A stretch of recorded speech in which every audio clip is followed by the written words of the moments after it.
What's going on, guys? I just wanted to show y'all some of the updates on the 64 here. As you can see right here in the back, I got my blinds in. Um, I had mentioned in a previous video that I was gonna paint those gray to match the headliner. So that's actually the exact gray from the headliner. So that turned out pretty good. The brackets themselves for the blinds, they're all right. I wish there was a better way to actually mount the bottom of the bracket, but there isn't because it's just not designed to mount to anything on the bottom. If anything, I may make some sort of bracket later, but that's it for now. They tuck into the trim on the inside on the top, and then the blinds itself, are inserted right here in the bracket. So they're pretty sturdy like that. I do want to add something on the bottom because, the hydraulics, all the bouncing and stuff, I'm afraid it might get loose. It might not. I don't know. We'll see. But they're in. Here's how they look on the inside. You can still see back pretty good. The interior is in. Here's everything in the back. Excuse the lighting here. All that stuff is buttoned up. I do need to add the lenses for the lights there on the cell panel. I will be adding some sort of LED and a clear lens because the factory lenses are like a off-white, kind of yellowish, and they look pretty crappy. So I was hoping to find a lens to match the color bar. It has that little wavy design on it. I'm still looking for that, but the interior is in. I have the original carpet.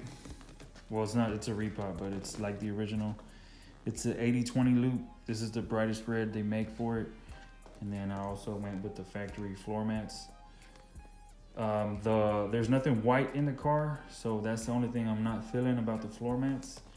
You come with them Chevy logos on it, right there. So what I'm gonna do with those, I'm gonna dye them the gray. Them white logos, I'm gonna dye them gray to match the headliner and the blinds here. But the front seat is in. That was kind of a challenge to get in. I did that by myself. Let me see. It's a 6-way power seat. As you can see, I got all this chrome plated. I did chrome plate the top pieces, which these are not it because I can't find them.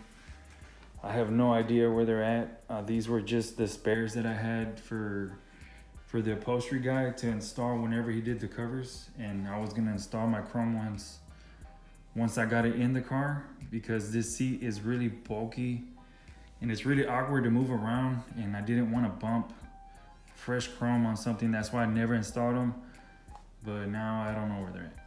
But so if anything, I'll probably have to chrome those or just hopefully find them. Let me see what else. The seat is real sturdy. I do have the power. Well, it's not connected now, but I hot wired it up until I connect my battery. But I do have my power ran under the carpet, and it works just fine. It's a 6-way power seat, so it moves forward, back, up and down, and then it leans. Let me get back here a little bit. It leans back, which I have it kind of leaned back right there. It's all the way back and a little bit leaned back. It adds quite a bit of comfort, to the car because I never really just sit up straight up and down. And then the tilt wheel adds to that factor as well. So it's pretty comfortable. I really like it. I did have a power seat before in another Impala that I had, but man, that was a really long time ago, and I kind of forgot the feeling of sitting in an Impala like this with a tilt wheel on a power seat. But it definitely helps. It feels a lot better, a lot more comfortable. Let's see what else. I got I installed my radio this past weekend. This is the Retro Sound Hermosa. It's Bluetooth compatible. I did connect the Bluetooth to it. I hot wired that too until I connect that battery in the front, and it works great. I'll be turning it on here in a bit. I connected that to the color bar, and I have I'm running Infinity speakers. I've always been a fan of the Infinities for mids and highs because they take a lot of power, and they sound super clear. So that's what I'm running. In the front I have 6.5 infinities, and in the back I have the 6x9s, and in the center speaker on the seat I have a 5.25 infinity. So it sounds pretty good, you know, for what it is. I will be adding some music later down the line, some little bit of bass. I'm not a big bass person, but I do like a little bit. So that'll be later, and I'll be adding an amp to these whenever I do that. But I'm pretty happy with the sound for now. This radio has quite a bit of features, and I'm really happy with it. It took a little bit of assembly, but it wasn't too bad. You know, just a lot of test fitting, and you can change the colors of whatever color it lights up, and I was able to change it to red, so I'm pretty excited about that. So whenever I connect the Dakota, it'll match, because everything on the Dakota dash lights up red. So I'm pretty excited to see that, which should be happening pretty soon. I still got to install my brake pedal and my brake switch. All these loose ends here on the bottom will not be buttoned up until I wire up the front end. So all this stuff is just kind of hanging for now. I will clean it up once everything is finished and installed. I did install the one-piece firewall pad, the two-piece carpet, and I also have the factory style floor mats for the front, and I really like it. I'm pretty happy with those. I had never installed my pedal because I didn't know exactly where to put it or where it was gonna feel, you know, comfortable for me. But now that I got the seat in, you know, the steering wheel and everything, I kind of have a feel for where I want the pedal. So that'll be coming up, putting in both pedals, and I still have to restore the trim that goes on the inside of the car. So that'll also be coming up, and get my visors wrapped. But everything is moving along. I still got quite a bit of work to do, even though the car looks fairly complete. And I'm liking the way everything's turning out. So next up, I'm gonna be wiring this engine, which for me right now, there's a lot of unknowns right here, more than what I care for. I don't know exactly where everything is gonna land, you know, as far as wiring. I will try my best to tuck everything away as much as possible, because I don't like a lot of wires, but I had never wired up an engine like this to know where exactly everything is gonna land. I do have a standalone harness for it, which control the engine and the transmission, and that's what I'm gonna be working on next. And I actually have it kind of laid out. Excuse me. I kind of have everything laid out here on the bottom. So it's a one-piece standalone harness for the engine and the transmission. Let me move this stuff out of the way. Alright, here's my Optima here. You can't get a better battery than an Optima. So here's the standalone harness. Again, I don't know where everything's gonna land. I have my computer in that, or the PCM in that priority box. The PCM has been recalibrated. I'm running 330 gears on the rear end on the Ford 9 with a 6-speed automatic, the 6080 on 13 7s with 155 80s, and all that has been calibrated in the PCM. So I got my standalone harness from standaloneharness.com. They're out of Melbourne, Florida. This guy is pretty reputable company. I was dealing with Ken, so he has a real good track record with this stuff. So I'm hoping this will probably just be as easy as American Auto Wire. The American Auto Wire, I was kind of dodging it for a while, but once I started doing it, man, it was easy. So hopefully this turns out the same, and I'm able to tuck away as many wires as I can. But for that, I'm gonna have to put together the front end before I paint it. So I need to test fit it anyways. So that's what I'm gonna be doing. I'm gonna be putting together the front end.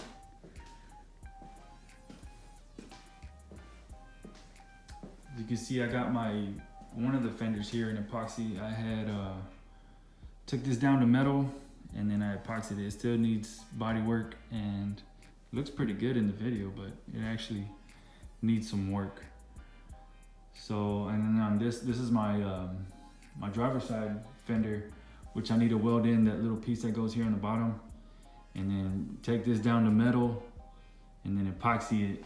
And then this fender is actually off of a sports coupe, so it has the sports coupe holes, which I need to add to this one because these were welded up somewhere, and it's sometime in, you know, I don't know who did it. That's just the way I got it. So I gotta mount this front end on, and then get all the wiring in, and then I gotta drill the holes, the exact same holes as these, to make sure my my trim is completely straight. And I also gotta weld up these holes. I'm not gonna be using the factory flags. I'm gonna weld these up, and I'm gonna be using, I have 63, 64 Corvette fuel injection logos right here. These are a nice piece. These are made in America. And I'm gonna put these about right there. Somewhere along there, just centered in between, you know, right above the trim. So I bought these on eBay, I think it was. I found them for about $100 for both of them. They're really nice, good quality, and I like them. I really like them. I think it's gonna go good, you know, with the engine and everything. So that's some of the updates for now. I'm gonna go ahead and turn on the radio so y'all can see the settings on it. I'll bring y'all back. All right, so here's the radio connected. I just kind of hot wired it down at the bottom there to my good old Optima. So I have it connected to my Pandora on my phone on the Bluetooth. And notice it displays the song and the artist on the radio. As you can see here, I changed it to the red on the screen. And I have everything connected here to the color bar. So here's how it works.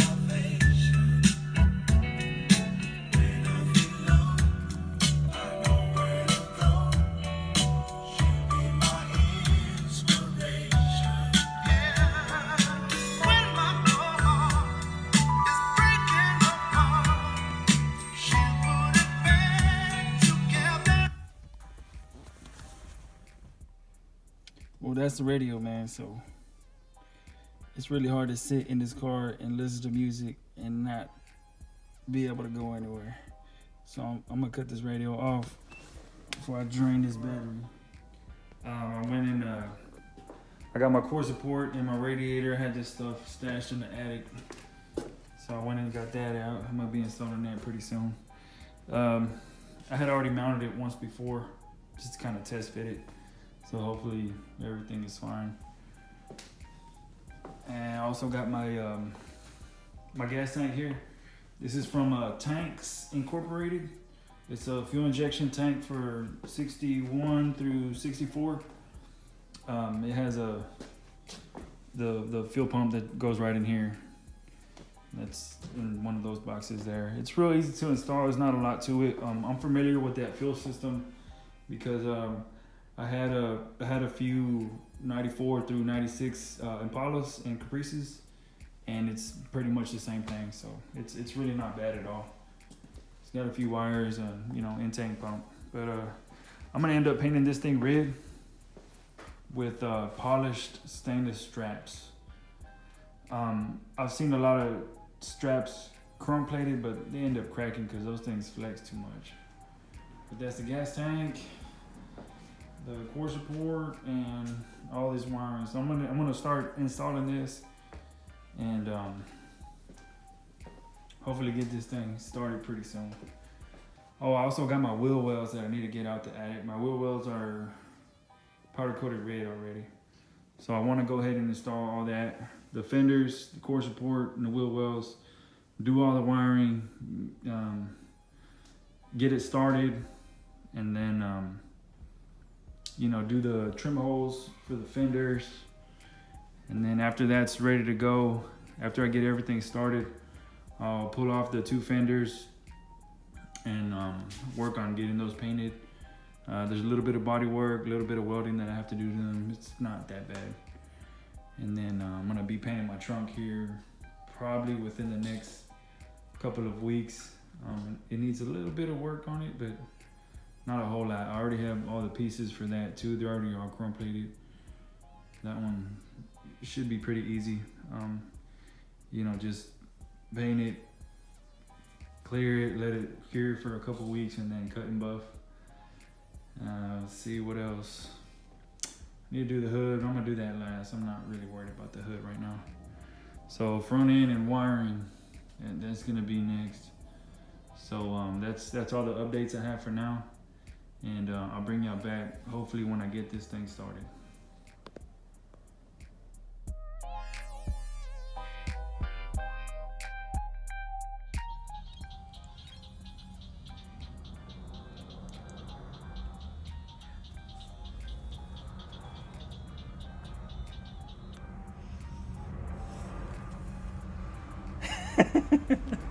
What you doing there, son?